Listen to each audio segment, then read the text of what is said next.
Ora, muito bom dia a todos os irmãos, sejam bem-vindos às nossas visitas. Também quero felicitar, saudar aqueles que nos assistem a partir de casa. Alguns provavelmente estarão doentes e também desejamos daqui as rápidas melhoras. O tema desta manhã é uma pergunta. E eu ia perguntar, antes de mais nada, qual dos pais que aqui está esta manhã gosta de ter filhos desobedientes? Ninguém se manifestou, tal como eu previa. O que significa que se eu tivesse perguntado, não perguntei, mas se eu tivesse perguntado quem é que gosta de ter filhos obedientes, com certeza todos iriam pôr a mão no ar. Pronto, é a leitura que eu fiz. Agora, é fácil ter um filho obediente? Não. Então, se não é fácil, a outra questão que eu queria deixar aqui é até que ponto nós, enquanto pais e educadores, estamos dispostos a investir na obediência dos nossos filhos. Até que ponto? Qual é o caráter de urgência? Porque é assim, aquilo que nós vamos investir na obediência dos nossos filhos tem um pouco a ver com a forma como nós entendemos qual a urgência de termos filhos obedientes. Não é? Portanto, se uma coisa urgente pede mais de nós e nós investimos mais. Uma coisa que não é prioritária, quando houver tempo a gente faz. Não é? Pronto, são estas as questões que temos aqui para analisar esta manhã, só que antes disso vamos, pegando na deixa da Márcia, da mensagem que ela trouxe às nossas crianças, de pedir sabedoria a Deus, vamos também nós, tal como Salomão, pedir sabedoria a Deus para entender a mensagem desta manhã. Senhor nosso Deus e bom Pai que estás nos céus, tal como deste sabedoria a Salomão, nós também precisamos dela para analisar, para interiorizar estas verdades, mas também e sobretudo para as pôr em prática no nosso dia-a-dia, enquanto pais, enquanto educadores. Tudo isto te pedimos e te agradecemos, no nome de Jesus. Amém. O que é que a Bíblia tem a dizer sobre esta matéria? Não interessa o que o mundo diz, não interessa aquilo que eu penso, mas o que é que a palavra inspirada tem-nos a dizer sobre a obediência dos nossos filhos. E se for para sermos um bocadinho mais honestos, a obediência de todos nós, porque se eu perguntar quem é que aqui tem problemas de desobediência, não vou perguntar, mas se eu perguntasse quem é que aqui tem problemas de desobediência, eu punha já o dedo no ar. E, portanto, o problema da desobediência é um problema transversal a todas as idades. E as soluções bíblicas para o problema da desobediência também são transversais a todas as idades. Portanto, a solução, o plano da redenção, vem justamente daí, porque houve desobediência. E, portanto, nós temos que, então, ver o que é que a Bíblia tem-nos a dizer. Isto é válido para os nossos filhos, é válido para qualquer um de nós que tem exatamente o mesmo problema, como todos temos. Quem é que não quer ter um filho obediente? Quais são os pais que, de uma forma ou de outra, não se esforçam? Todos nós, de alguma forma, nos esforçamos. O problema é que nós, muitas vezes, nem sempre usamos as instruções bíblicas para trabalhar a obediência dos nossos filhos. Há filhos que dão mais trabalhos do que outros. Quem tem dois sabe que, às vezes, até dizemos eu eduquei-os da mesma maneira e eles são tão diferentes. E às vezes também já temos comentado aí nos corredores, pois se calhar o problema foi ter educado da mesma maneira, porque eles eram diferentes, não é? Há filhos que dão mais trabalhos do que outro, eles herdam os nossos defeitos de caráter, e quem é que nunca se viu ao espelho com os defeitos de caráter dos nossos filhos? Quem é que nunca se viu ao espelho, não é? E isso magoa-nos muito. Isso magoa-nos muito quando nós vemos os nossos próprios defeitos de caráter nos nossos filhos. Não nos podemos esquecer que o nosso esforço nunca será em vão para trabalhar a obediência dos nossos filhos, porque temos um aliado. E quem é o nosso aliado principal neste trabalho, pais? Deus. Mas para perceber o que é a obediência, vamos analisar o que é a desobediência. O que é que aconteceu no Éden e por que razão nós estamos imersos no grande conflito. O livro de Gênesis tem alguma coisa a nos dizer sobre o assunto. Nós somos criaturas, Deus é o Criador e o mantenedor, e nós somos dependentes de Deus. Adão e Eva, que podiam viver de uma forma autónoma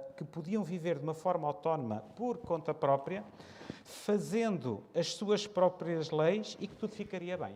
Era isso que eles achavam, que poderiam, quando passaram para a situação do pecado, que poderiam ser autónomos, fazer a lei à sua própria maneira e que tudo poderia ficar bem.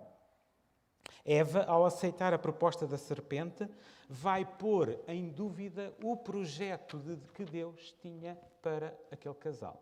E Deus também tem um projeto para nós, e é esse projeto que nós temos que conhecer também.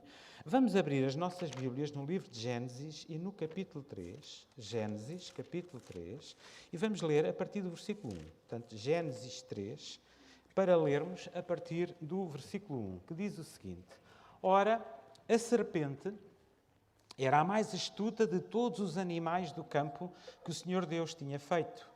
E esta disse à mulher: É assim que Deus disse, não comereis de toda a árvore do jardim? E disse a mulher à serpente: Do fruto das árvores do jardim comeremos, mas do fruto da árvore que está no meio do jardim, disse Deus, não comereis dele, nem nele tocareis, para que não morrais. Então a serpente disse à mulher: Certamente não morrereis, porque Deus sabe que no dia em que dele comerdes se abrirão os vossos olhos e sereis como Deus, sabendo o bem e o mal. E viu a mulher que aquela árvore era boa para se comer e agradável aos olhos e desejável para dar entendimento, tomou do seu fruto e comeu, e deu também a seu marido, e ele comeu com ela.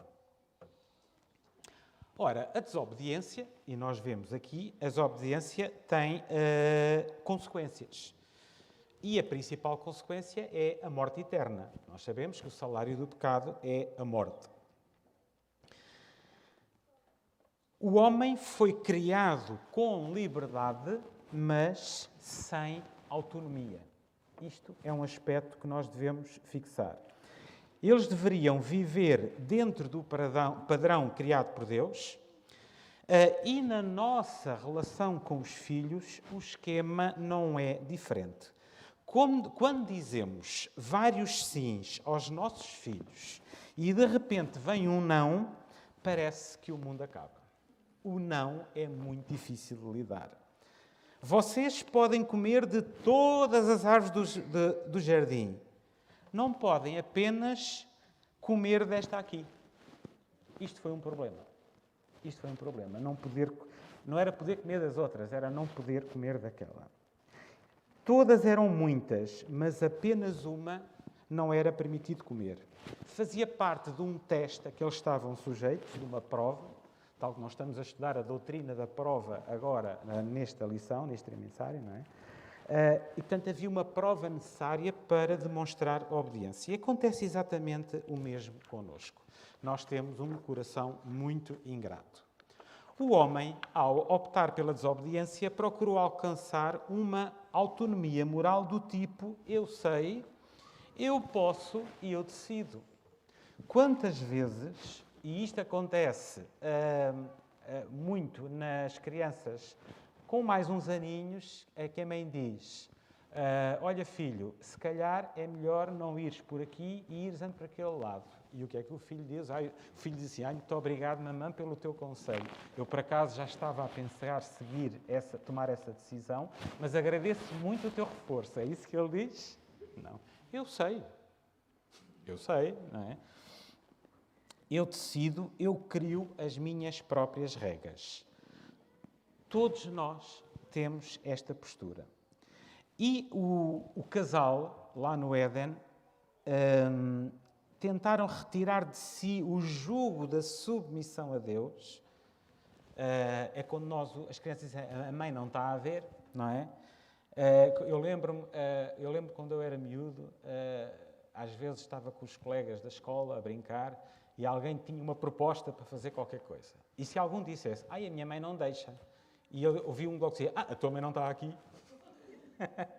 Não é? Pronto. Pronto. É esta a nossa tendência. Ou seja, eles queriam viver à parte de Deus de acordo com os seus próprios preceitos. A guerra entre nós e os nossos filhos, na guerra entre nós e os nossos filhos, este padrão repete-se. A desobediência dos nossos filhos é uma tentativa da parte deles de retirarem deles próprios o jugo da obediência aos pais. É dizer, vocês não sabem o que é melhor para mim, eu sei e quero viver de forma autónoma, eu quero criar a minha própria moral. Isto na adolescência, então, é o ponto. E quando eles começam a entrar nesta postura, já podemos pensar que, ok, eu já tenho filhos adolescentes, não é? A questão da obediência não é pelo facto de obediência... Olha, isto foi uma verdade que eu aprendi quando preparei este sermão. Já criei 2 filhas, já tenho um neto e só aprendi isto agora, que eu vou partilhar convosco. A questão da obediência não é pelo facto de a obediência dos nossos filhos ser uma forma de termos paz e sossego. Claro que a minha vida é mais fácil se os meus filhos forem obedientes. Eu mando, eles fazem, está feito, acabou, ninguém discute, não é? Mas existem questões muito mais sérias por trás disso. Por isso é necessário um esforço para arrancar a obstinação do coração dos nossos filhos. Porque o que está aqui em causa não é a desobediência a nós próprios. Não podemos encarar, e isso é uma coisa que nós muitas vezes erramos, encaramos a desobediência dos nossos filhos como sendo um ataque pessoal a cada um de nós. E isso às vezes leva-nos a ficar em estados alterados. A desobediência não é a nós, não nos deve atingir a nós diretamente, mas atinge a quem? Esse é que é o problema e é dessa forma que nós devemos analisar. E se calhar aí tomamos posturas diferentes quando temos que corrigir os nossos filhos. Se nós não entendermos a teologia que está por trás desta problemática, vamos dar, como se costuma dizer, murros em pontas de facas. Trabalhamos a obediência apenas até certo ponto e depois desistimos por exaustão, sobretudo quando apenas um dos progenitores, ou só o pai ou só a mãe, luta e nem sempre da melhor forma. Olha, eu dou-te isto só para não te ouvir. Quando nós fazemos isto, só porque já estamos cansados, sabemos que aquilo não é o melhor, mas só para não... Isso é o pior que nós podemos fazer. Não pode ser pela exaustão de forma alguma. Precisamos de entender o que está em jogo na questão da obediência. O grande conflito é real e precisamos de ter combustível para lutar pela salvação, que é isto que está em jogo. Podemos lutar pela salvação dos nossos filhos. Não nos podemos esquecer que a desobediência é pecado, não é? E, portanto, a desobediência não é uma condição, não é um estado do cérebro que ainda não se desenvolveu. É pecado e ponto final. E cada vez que um filho nos desobedece, está a pecar. Ok? Temos que ter essa noção. Não é o gênio forte dos nossos filhos. Não é, pois ele sai ao pai, o pai também é assim, ou sai à prima, ou sai à avó. Não é por facto de, pois ele sofreu um trauma, ele está com... são os dentinhos, ele não dormiu a sesta. Arranja-se sempre folhas de figueira. Mas não é isso, irmãos. Os nossos filhos nascem com propensões pecaminosas, é verdade, desobedecem, e a desobediência praticada, que eles poderão fazer, faz deles pecadores e culpados diante de Deus, com direito à condenação, à morte eterna. Não conseguimos entender a criação dos nossos filhos se não soubermos doutrinas básicas do Evangelho. O que são más tendências herdadas e, por desobediência voluntária, as más tendências cultivadas. No Éden havia uma promessa de vida caso houvesse uma obediência total e irrestrita às leis de Deus. Mas numa era de relativismo moral na qual nós vivemos, e nós, como Igreja, não estamos imunes a isto, temos que ter a noção de que o pecado não é relativo. Vamos abrir em 1 de João, capítulo 3, versículo 4. Portanto, primeira epístola já está lá no fim do Novo Testamento. 1 de João 3, 4, que é um versículo muito conhecido, que diz assim, e qualquer... 1 de João 3, 4. E qualquer que pratica o pecado também transgride a lei, porque o pecado é a transgressão da lei.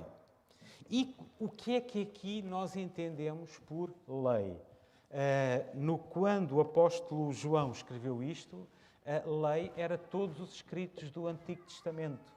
Para nós, lei é todos os escritos do Antigo Testamento, vírgula, todos os escritos do Novo Testamento, vírgula, todos os escritos da pena inspirada. Portanto, todos apontam, todos são formas de ampliar o amor de Deus. Amar ao próximo como a nós mesmos, amar a Deus sobre todas as coisas, são os dois grandes princípios do Decálogo que depois são ampliados nos 10 Mandamentos e depois são ampliados pelos escritos dos profetas com situações práticas, são ampliados por Jesus Cristo no Sermão da Montanha, tudo vai ampliando e, portanto, tudo é a lei.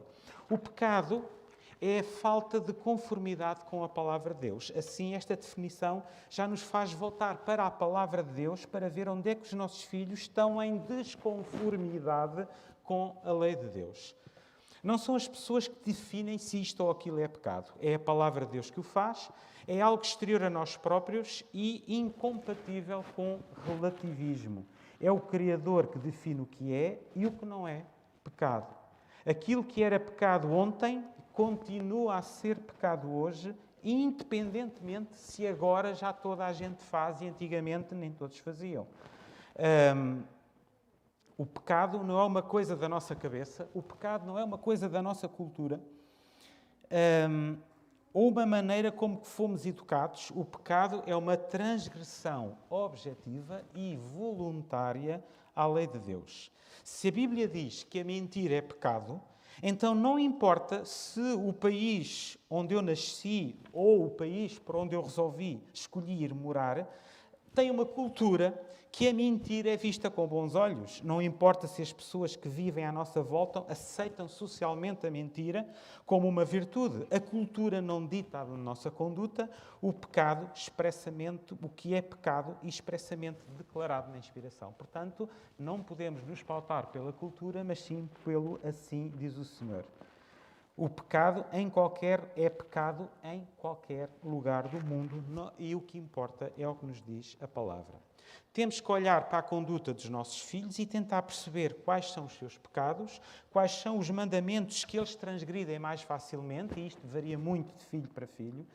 A transgressão é uma coisa objetiva, não é de forma alguma subjetiva, está escrita na palavra e essa transgressão é, em última análise, uma transgressão contra um Deus santo, contra o Criador que estabeleceu limites dos quais nós não podemos passar. Vamos abrir a nossa Bíblia no Salmo 51. Salmo 51. Vamos ler a partir do versículo 2. Salmo 51, do versículo 2 até ao versículo 4. Diz assim: lava-me completamente da minha iniquidade, purifica-me do meu pecado, porque eu conheço as minhas transgressões e o meu pecado está sempre diante de mim. Contra ti somente pequei e fiz o que é mal à tua vista, para que sejas justificado quando falares e puro quando julgares. Este salmo foi escrito após David ter cometido o pecado com Betseba e ter também causado a morte de Urias, não é? Portanto, e ele, o profeta Natã, tinha uma missão difícil, aparentemente difícil, que era admoestar o rei do seu pecado, e não foi com paninhos quentes, não é? Se o pecado cometido pelos nossos filhos fosse somente contra nós, e sendo nós também pecadores e nós falhamos inúmeras vezes, Até poderia haver uma desculpa para o pecado, mas é primeiramente contra Deus. É isto que nos diz o salmista. E o que torna a questão da desobediência muito mais séria do que aquilo que nós possamos imaginar. Mas, voltando ao Jardim do Éden, qual foi o resultado do pecado? Houve uma alienação de Deus por causa disto, ou seja, o homem passou a ser servo de Satanás e, devido a isso, houve uma quebra da aliança e uma separação de Deus. Vamos voltar lá para o livro de Gênesis, do capítulo 3. Tínhamos lido 1 ao 6 e agora vamos ler a partir do 7. Ora, Gênesis, capítulo 3, e vamos ler a partir do versículo 7 até ao 11, que diz o seguinte. Então foram abertos os olhos de ambos e conheceram que estavam nus e cozeram folhas de figueira e fizeram para si aventais. E ouviram a voz do Senhor Deus, que passeava no jardim pela viração do dia, e esconderam-se de Adão e da sua mulher da presença do Senhor Deus entre as árvores do jardim. E chamou o Senhor Deus a Adão e disse-lhe: Onde estás? E ele lhe disse: Ouvi a tua voz soar no jardim e temi, porque estava nu e escondi-me. E Deus disse: Quem te mostrou que estavas nu? Comeste tu da árvore que eu te ordenei que não comesses? Eles alienaram-se de Deus, ou seja, separaram-se de Deus. Fugiram de um Deus santo que lhes poderia oferecer redenção. Eles mesmo procuraram soluções para o problema, cozendo para si folhas de figueira. E uma vez que tinham feito escolhas autónomas à parte de Deus, então procuraram solucionar as consequências dessas escolhas também de uma forma autónoma, também longe de Deus. Será que nós, pais, em vez de dirigir os nossos filhos pecadores a um Deus santo e redentor, a um Deus que pode mediar essa quebra de relacionamento, será que temos ensinado, direto ou indiretamente, também a cozerem folhas de figueira para solucionar o pecado deles? É uma questão que nós podemos meditar, cada um de nós, não é? Como é que nós podemos fazer cair numa situação dessas? Quando damos soluções equivocadas para resolver o problema da transgressão dos nossos filhos ou quando a resposta não é bíblica. Por exemplo, a criança está a brincar. Isto é um exemplo que às vezes acontece. A criança está a brincar e nós precisamos de ir embora. E a dizer, olha, ele está no baloiço, vamos imaginar, está no baloiço, olha, os papás têm que ir embora, temos lá visitas em casa, já é tarde, temos que ir para a cama, temos que jantar, qualquer coisa, temos que ir embora. Ele, não vou. E depois a mãe ou o pai diz assim, olha, mas lá em casa está lá um bolo e tu vais comer o bolo. E ele já vai. Ou seja, quando se faz isso, o que é que acontece? Ele não está a obedecer, ele está a ir atrás dos seus desejos. Ele primeiro tem que ir porque a mãe disse que tem que ir e depois, quando chegar a casa, está lá o bolo e pode comer. A questão não é essa. A questão é que não tem que aprender a obedecer porque tem que ir, não é porque está lá o bolo em casa. Porque senão ele está a obedecer a si próprio, às suas próprias inclinações e não à ordem paterna. Quando desculpamos as transgressões deles, quando desculpamos as transgressões deles, dizendo, mas ele é muito imaturo, ele ainda é muito novinho, ele ainda não percebe. Ou, já é muito crescido, não há nada a fazer, é igual ao avô. Ok? E aí estamos a cozer folhas de figueiras com os nossos filhos. Ele está muito doentinho, ele está com fome. Tudo isto, todas as desculpas que nós possamos arranjar, eu, por exemplo, uma coisa que eu noto na escola, como sabem, eu sou professor, e se nós temos que fazer alguma queixa aos pais, não diria uma queixa, mas uma participação, assim é que é. Se eu tenho que fazer uma participação aos pais de um ato de desobediência por parte dos filhos, os pais, em vez de chegarem a casa e disciplinarem os filhos, vão à escola disciplinar os professores, coitadinho do meu menino, ralharam com ele. Mas ele atirou o apagador ao colega. Mas estão na idade destas coisas. Eles estão na idade de fazer isto. Portanto, hoje em dia, os pais ofendem-se muito se há alguém de fora, nomeadamente um professor, a escola ou quem quer que seja, que repreende o seu menino.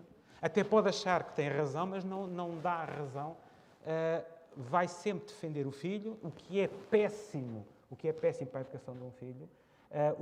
O filho fez o disparate e o pai dá razão ao filho e repreende a pessoa que, exterior à família, que pode ser escola ou quem quer que seja, que faz essa repreensão. Isto é terrível, irmãos. Terrível. Assim, não estamos a conduzir os nossos filhos para aquele que pode cobrir os seus pecados. Não podemos esquecer que a desobediência dos nossos filhos, eu volto a dizer, é uma desobediência contra um Deus Santo. Temos que interiorizar esta verdade para fazermos tudo para livrar os nossos filhos dessa condição de culpados e merecedores da morte eterna. Porque é disto que se está a tratar, irmãos. Ok? É o temperamento. Às vezes dizemos que é o temperamento, ele precisa de extravasar a ira. No caso dos rapazes, às vezes dizem que é a testosterona. Pois, eles são rapazes, precisam. É muito imaturo, temos que dar tempo. Mas qual tempo que nós temos que dar?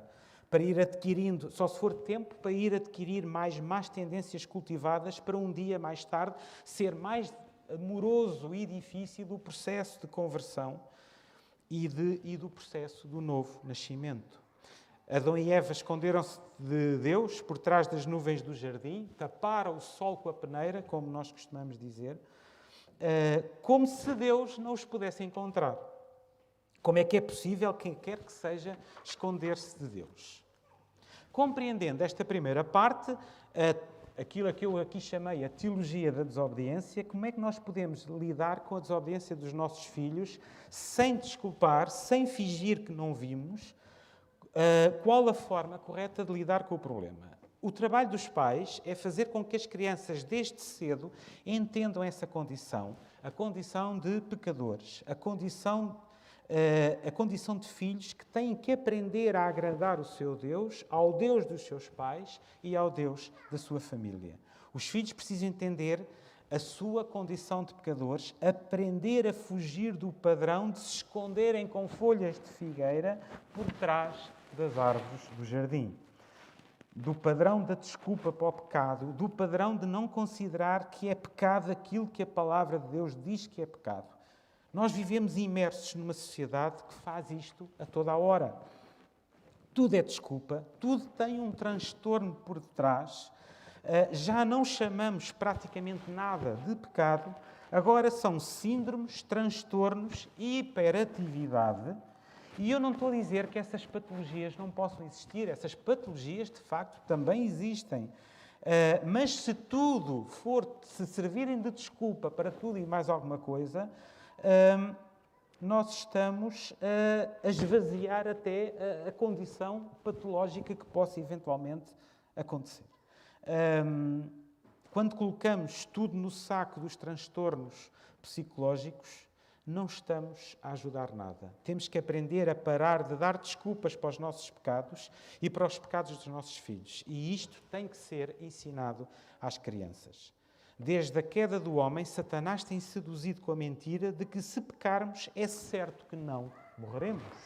Aqueles que acreditam nesta mentira pensam que a sua iniquidade não será descoberta e assim desprezam e rejeitam o temor a Deus. Nós fazemos isto com os nossos filhos quando os protegemos das consequências dos seus pecados.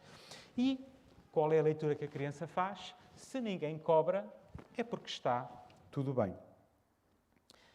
Vamos ler o Salmo 58. Vamos abrir no Salmo 58. Salmo 58. E vamos ler o versículo 3. Salmo 58, 3 diz assim: alienam-se os ímpios desde a madre, andam errados desde que nasceram, falando mentiras. E a pior das mentiras é que o pecado é bom e a obediência é má, que é castradora. Às vezes, eu também não posso castrar. Esta é a mentira que o diabo e o mundo vão fazer com que os nossos filhos interiorizem. A consciência é enfraquecida, é atacada e cauterizada por Satanás pelo pecado. Se nós continuamos a pecar e pecar, continuamos a achar que aquele pecado não tem nada de mal, aquele pecado que a Bíblia diz que é pecado, o Espírito de profecia faz-nos o desenho, e ainda assim nós não queremos entender, e então a nossa consciência fica cauterizada. Alguns pais tentam proteger os seus filhos das consequências dos seus pecados e, como resultado, os filhos não percebem a completa seriedade do seu mau comportamento. A desobediência não tem como consequência trazer constrangimentos nas famílias, na escola sabatina, nos clubes, nos acampamentos, ou porque magoou a avó. Não é isso.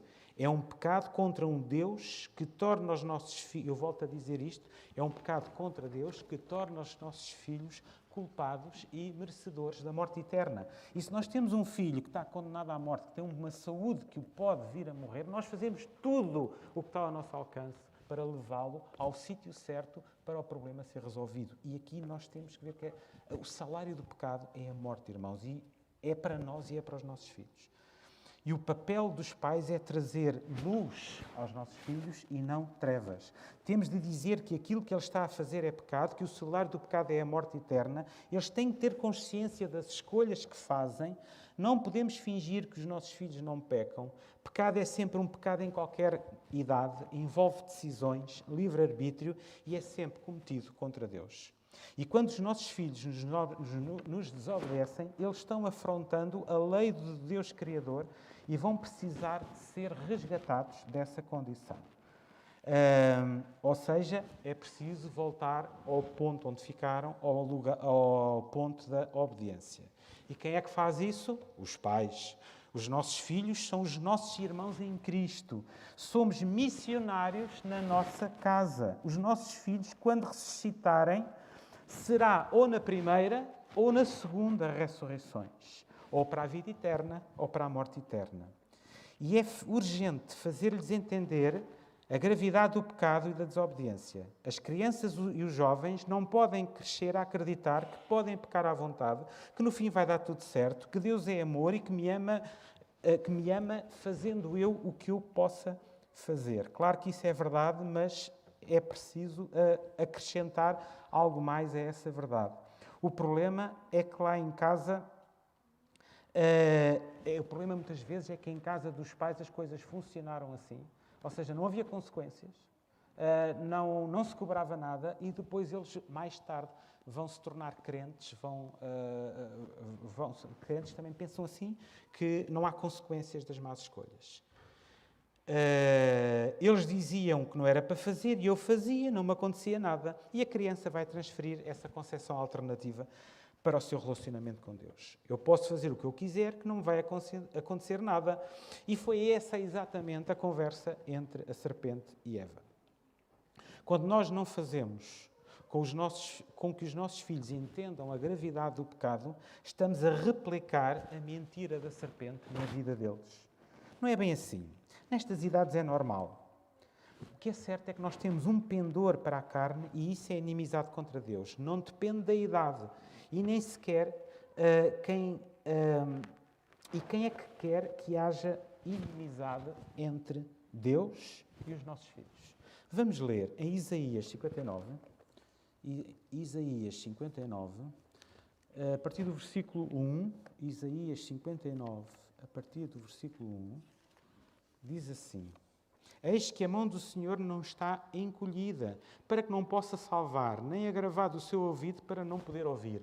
Deus está sempre disponível para nos ajudar, para nos ouvir, para nos resgatar. Mas, e o versículo 2 continua, as vossas iniquidades, ou seja, as vossas transgressões, fazem separação entre vós e o vosso Deus, e os vossos pecados encobrem o seu rosto de vós, para que não vos ouça. Se eu me ponho numa situação de declarada desobediência voluntária, há uma separação entre mim e Deus. Não posso dizer que Deus está sempre ao pé de nós, independentemente do que eu faça. Não é bem assim.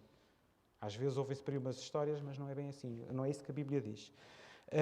Versículo 3. Porque as vossas mãos estão contaminadas de sangue e os vossos dedos de iniquidade, os vossos lábios falam falsidade, a vossa língua pronuncia perversidade. Ninguém há que clame pela justiça, nem ninguém que compareça em juízo pela verdade. Confiam na vaidade, falam mentiras, concebem o mal e dão luz à iniquidade. E em Romanos, outro texto também muito importante para podermos compreender estas verdades e as soluções divinas para o nosso problema, nosso e dos nossos filhos, porque é disto que estamos a falar, a solução divina na Bíblia. Um médico para receitar, para um médico, e nós temos aqui um médico hoje connosco esta manhã, pelo menos um que eu saiba, um médico para tratar do doente, primeiro tem que fazer o diagnóstico da doença. Primeiro tem que fazer o diagnóstico da doença e depois o doente tem que perceber que está doente, porque senão chega a casa e não toma os remédios. Acham que ir ao médico já foi muito bom. Ele nem queria ir, obrigaram a ir ao médico. Porque há muita gente que não gosta de ir ao médico porque acha que se eu for ao médico ele depois descobre-me doenças.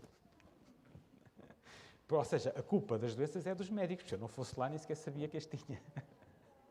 Não é? E com a nossa vida espiritual é exatamente da mesma maneira. Primeiro temos que ser confrontados com a dura realidade. E as nossas crenças é a mesma coisa. Primeiro temos que ser confrontados com a dura realidade e agora temos duas opções. Ou implementamos a solução ou rejeitamos a solução. E isto é que é o amor bíblico, porque às vezes nós confundimos o amor bíblico com um amor um bocado lamechas de não vamos dizer para não magoar, é melhor não, vamos por outra... Não, a gente tem que dizer para... O doente tem que saber que tem cancro ou outra doença qualquer para poder tomar uma decisão face a esta nova realidade. Se nós escondemos a doença, o doente não se trata. Se nós, olha, não vamos dizer, dizer, olha, isto é só uma gripe, é só uma coisinha, dá lá um... Não pode ser. A pessoa tem que saber exatamente a sua condição. Vamos ler o que é que a Bíblia diz em Romanos 8, 6 a 8, diz assim, Romanos 8, do versículo 6 ao 8, diz assim, porque a inclinação da carne, que é a nossa condição, é morte, mas a inclinação do Espírito é vida e paz. Temos aqui a solução, irmãos. Porquanto a inclinação da carne é inimizade contra Deus, pois não é sujeita à lei de Deus, nem, na verdade, o pode ser. Portanto, os que estão na carne não podem agradar a Deus. Esta verdade que nós acabamos de ler, quer lá em Isaías, quer aqui em Romanos 8, é válida para crianças, para jovens, para adultos e para velhos. O nosso papel de pais e educadores é tirar as nossas crianças desta condição. Somos missionários na nossa própria casa, conforme já dissemos há pouco. Não temos que ir para longe, não tem que ir para a Guiné pregar. Temos que ajudar os nossos filhos com Deus, fazê-los sentir a necessidade de um Redentor. Eles precisam de entender que estão numa condição em que estão impossibilitados de chegar a Deus e que necessitam de um mediador para resolver este problema urgentemente, sem adiar, porque pode ser tarde demais. Ele depois quando quiser, não é quando quiser, pode ser tarde demais. E, portanto, tem que ser resolvido já hoje e agora. Temos um problema de gravidade do pecado cometido contra... E o problema é contra quem é que nós estamos a cometer os nossos pecados. Se o nosso filho rouba na escola, nós ficamos desesperados. Mas se o nosso filho ter inveja de alguém, já não ficamos tão preocupados. Mas todo e qualquer pecado é cometido diretamente contra Deus. As diferenças entre pecados cometidos, ou seja, as agravantes, digamos assim, estão nas consequências, não estão na culpa perante Deus. A gravidade do pecado é entendida quando percebemos contra quem esse pecado é cometido. Quando toleramos a desobediência dos nossos filhos, nós estamos a fazer cor com a serpente do Éden. Foi assim que Deus disse: certamente não morrereis. Se tolerarmos o pecado dos nossos filhos, estamos a transmitir a mensagem de que podem continuar, vai tudo dar certo, Deus tem misericórdia. Mas o que é certo é que estamos a mentir. Por que razão houve então um plano da redenção? Por que razão Deus deu o seu Filho que encarnou e viveu nesta terra em forma humana? Bastaria aplicar a sua misericórdia que tudo ficaria bem. Mas não foi assim. Uma verdade que eu queria refletir com os irmãos era: Cristo nunca será doce enquanto o pecado não for amargo. Eu vou dizer outra vez. Cristo nunca será doce enquanto o pecado não for amargo. Eu até queria partilhar convosco uma citação de um pastor evangélico que eu achei interessante, que diz assim, é uma oração: Senhor, mostra-me o tamanho do meu pecado, para que eu saiba o tamanho do teu perdão, e então possa conhecer o tamanho do teu amor. Ou seja, primeiro eu tenho que ter a noção do pecado, para depois de perceber o que é pecado, eu vou perceber o que é perdão, e só depois de perceber o que é perdão é que eu vou perceber o que é amor. E às vezes nós invertemos a ordem. Primeiro é o amor, depois o perdão e depois o pecado não se fala, que é chato. Mas só que temos primeiro reconhecer o pecado.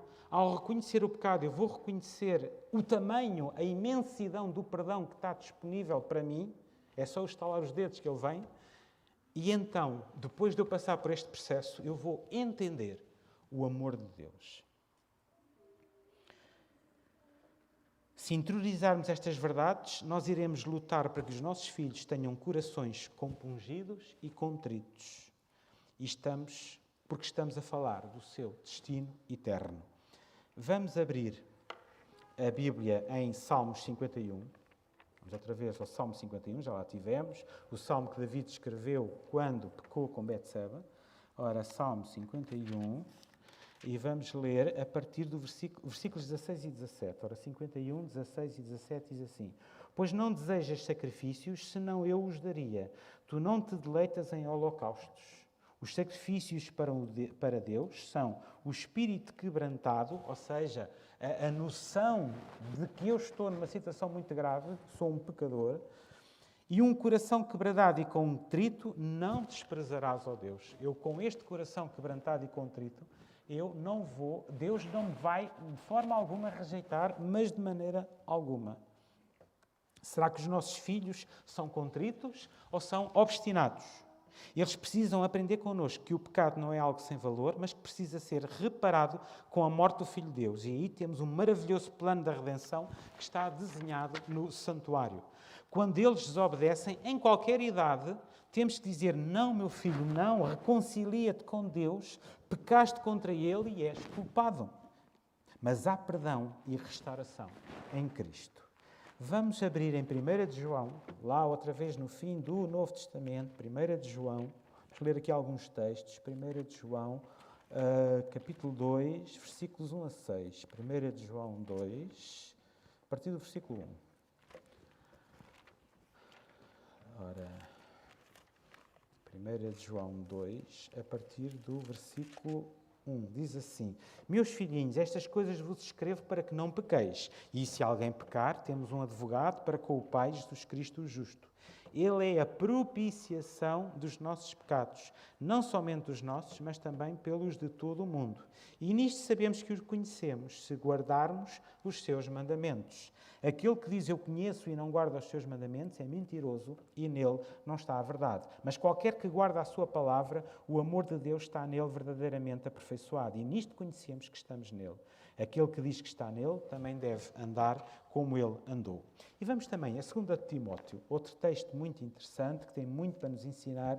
Na segunda epístola de Timóteo, no capítulo 4, é só um bocadinho atrás, não é muito.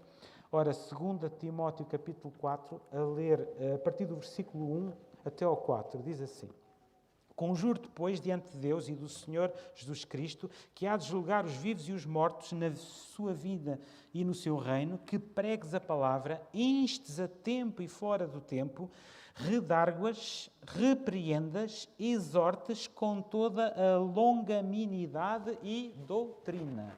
Ok? Longanimidade é paciência prolongada no tempo. É ter paciência muito tempo seguido. Às vezes temos paciência só 5 minutos, depois passa. Não, tem que ser uma paciência prolongada no tempo. E doutrina. Ou seja, tem que se conhecer a doutrina e o que é que a palavra de Deus diz para nós, não é? Porque virá o tempo em que não suportarão a sã doutrina, mas, tendo comichão nos ouvidos, amontoarão para si doutores conforme as suas próprias concupiscências e desviarão os ouvidos da verdade, voltando às fábulas. Não é preciso dizer muito mais, o texto é muito claro. Romanos 6, 23. Vamos lá agora ler aqui 2 ou 3 textos. Romanos 6, 23. É um texto conhecido, diz que porque o salário do pecado é a morte, mas o dom gratuito de Deus é a vida eterna, por Jesus Cristo nosso Senhor. E em Salmos 62, 12 diz que a ti também, Senhor, pertence a misericórdia, pois retribuirás a cada um segundo a sua obra. Misericórdia e obediência andam juntas, são indissociáveis. A misericórdia de Deus corrige-nos para que nós não nos percamos. E vamos ler em Provérbios, agora vamos mesmo lá, Provérbios capítulo 24. O livro de Provérbios é riquíssimo para nos inspirarmos na educação dos nossos filhos e na nossa própria educação, que não acaba. Provérbios 24, 12 diz assim: se disseres, eis que não o sabemos, porventura não o considerará aquele que pondera os corações? Não o saberá aquele que atenta para a tua alma? Não o dará ele ao homem conforme a sua obra? Ou seja, somos julgados, somos salvos pela graça, mas julgados pelas obras. E temos que ensinar estas verdades salvadoras aos nossos filhos. Aqui estamos a falar das consequências das decisões e temos que ensiná-los a abandonar o pecado e vestirem-se de piedade. Que tipo de pecado nos tem incomodado nos nossos filhos? Esqueçam a idade que eles têm. Não interessa se têm 2, se têm 4, se têm 6, 8, 10, 12, 14. Não importa. Ou 26, ou 27. Não interessa. Quais são os pecados dos vossos filhos que mais vos incomodam? Pensem nisso. Conhecem os vossos filhos. Quais são os pecados que mais vos incomodam? Que tipo de pecado nós reconhecemos que os nossos filhos cometem contra o Senhor? Tens de ensiná-lo a arrancar esse pecado e a vestir-se de Cristo. E assim ensiná-lo-ás a ser cristão. Temos de moldar os seus corações de acordo com a palavra e para isso temos que estudar com eles, conversar com eles e refletir nestes termos. Por exemplo, eles fizeram um disparate qualquer. E agora vamos chamá-los à parte, vamos conversar com eles e perguntar: porquê é que tu fizeste isto? Isto conforme os casos, não é? Outra pergunta: o que é que tu sentiste que te levou a tomar essa decisão de fazeres essa coisa tão linda, não é? O que é que tu pensaste depois de teres feito o que fizeste? E a quarta pergunta: o que é que tu estás a sentir agora? Com estas 4 perguntas, a gente pode trabalhar a desobediência que ocorreu, conversar com eles e fazê-los chegar, fazer com que o seu coração se torne contrito e ir a Deus em busca de solução, de perdão e solução. Estas perguntas devem ser feitas logo desde crianças, em situações corriqueiras e não apenas em situações graves mais tarde. À medida que ele responde, que o nosso filho responde, devemos confrontá-lo, mas a palavra de Deus diz assim. E é assim que o coração vai sendo moldado. Primeiro o coração e, consequentemente, o seu exterior, ou seja, o seu comportamento. Se nós mudamos apenas o exterior, sem trabalhar no coração da criança, isto é um risco que nós corremos, se eu trabalhar apenas o comportamento dos meus filhos e não trabalhar o coração dos meus filhos, eu estou a formar, sabem o quê? Um hipócrita. Também ninguém quer um hipócrita. Vamos abrir em Efésios 4, 22. Ora, Efésios.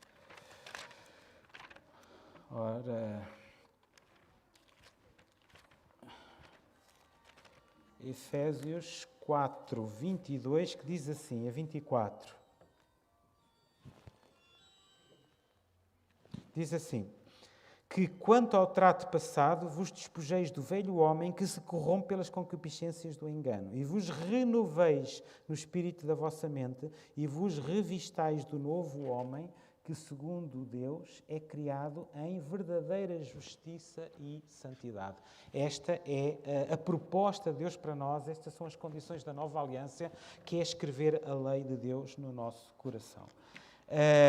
E estas verdades são para todas as idades. E depois continua, aqui também em Efésios, agora do versículo 25 ao 29, diz assim: por isso deixai a mentira, falai a verdade a cada um com o seu próximo, porque somos membros uns dos outros. Irai-vos e não pequeis. Não se ponha o sol sobre a vossa ira. Não deis lugar ao diabo. Aquele que furtava, não furte mais. Antes trabalhe, fazendo com as mãos o que é bom, para que tenha que repetir com o que tiver necessidade. Não saia da vossa boca nenhuma palavra torpe, não só a que for boa para promover, mas só a que for boa para promover a edificação, para que dê graça aos que a ouvem. Sempre que eles desobedecerem, temos que recordar estas verdades com os nossos filhos. Não podes ter este comportamento, não está em conformidade com a palavra de Deus. Olha, meu querido, olha, minha querida, o que está escrito aqui. Lê aqui comigo, ou seja, fazer exortação. E ainda em Efésios 6,4, um bocadinho mais à frente, diz: e vós, pais, não provoqueis a ira aos vossos filhos, mas criai-os na doutrina e admoestação do Senhor. Em Provérbios 23, 13 e 14 diz assim: não retires a disciplina da criança, porque fustigando-a com a vara, nem por isso morrerá. Tu a fustigarás com a vara e livrarás a sua alma do inferno, ou seja, da morte eterna. Estas constantes exortações vão ensinar os nossos filhos que, quando confrontados com uma bifurcação na estrada da sua própria vida, eles vão saber escolher o lado correto. Os clamores a que eles obedecem à palavra de Deus vão plantar sabedoria nas escolhas que depois irão ter mais tarde. Em Provérbios 29:15 diz que a vara e a repreensão dão sabedoria, mas a criança entrega a si mesma envergonha a sua mãe. A vara não vem sozinha. É acompanhada da exortação e do confronto da atitude, da má atitude, com a palavra inspirada. Os nossos filhos não vão ficar connosco para sempre, mas estarão sempre diante de Deus e temos que os preparar para isso mesmo, para não estar sempre connosco, mas estar na presença de Deus. Durante anos cuidamos dos nossos filhos como os passarinhos cuidam dos seus filhotes. Protegemos-los do perigo, trazemos boas coisas para comerem, somos atentos às suas necessidades. Todos os pais um dia vão se deparar com o dia em que os filhos preciosos, aqueles anjinhos que nós temos lá em casa e que dormem ao nosso colo, vão deixar o ninho e vão voar sozinhos. Deixarão de estar sobre as nossas asas, vão seguir as suas próprias crenças e desejos. E o mundo inteiro estará diante deles e terão que fazer muitas escolhas sobre trabalho, casamento, filhos, igreja, vida pessoal. Embora possamos dar conselhos e ser consultados para alguma decisão, nunca mais os teremos ao colo. É tudo muito rápido. Como dizia a minha mãe, e eu não prego nunca sem citar a minha mãe, como dizia a minha mãe, a vida é um sonho. Passa instante. O apóstolo, o sábio Salomão dizia que era um vento, um sopro, não é? Tudo é vaidade. O momento de plantar os princípios bíblicos no coração dos filhos é hoje. Eles têm de que aprender que não são autónomos e terão que viver uma vida debaixo da santa lei de Deus. Não é fácil, mas também não é impossível. Temos que ter consciência que estamos a lidar com corações com propensão para o pecado e à desobediência, que ela produz culpa e morte eterna. Não sabemos de que forma, não podemos de forma alguma baixar os braços, mas também devemos saber que temos um Deus como aliado.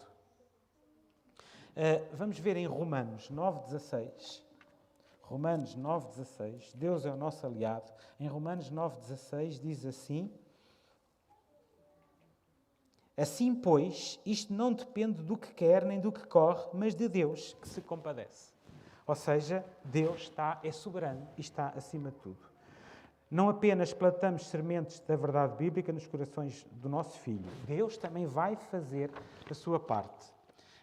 E nós conhecemos aquele texto, está lá em Provérbios 22:6, que diz que educa a criança no caminho em que deve andar e até quando envelhecer não se desviará dele. O problema não está nas crianças, muitas vezes o problema está em nós. Se nós não entendermos a gravidade do pecado, não trabalharemos o suficiente para lutar pela salvação dos nossos filhos. E para terminar, eu queria recordar aquela oração que eu tinha partilhado com os irmãos, que diz assim: Senhor, mostra-me o tamanho do meu pecado, para que eu saiba o tamanho do teu perdão e então possa conhecer o tamanho do teu amor.